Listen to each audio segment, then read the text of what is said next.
এদি ভাই দেখ দেখ বাইরে কত বৃষ্টি হচ্ছে। হ্যাঁ দেখতেই তো পাচ্ছি, আমাদের বেরোনোর কথা ছিল।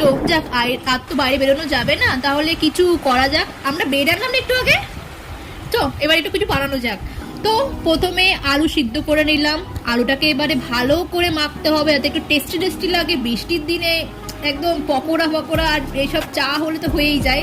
তো চা তো খাওয়া হয়ে গেছে, কারণ বেরোনোর কথা ছিল, চা ফা খেয়েই বেরোতাম। তো হলো তো না বেরোনো, তো আলুটা এখন মেখে নিলাম। আর আলু কি কি করে দিয়ে মাখলাম সেটা লেখাই থাকবে স্ক্রিনে।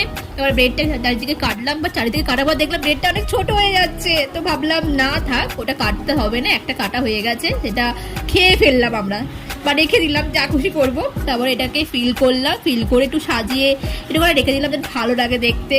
বোঝাই যাচ্ছে একটু নাটক করছি। তো এবারে বেসন দিয়ে ভাজা করে নিলাম।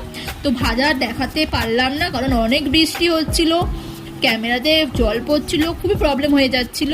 তো ফ্রাই হয়ে গেছে।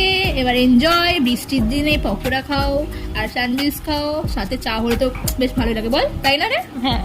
Tata, bye bye.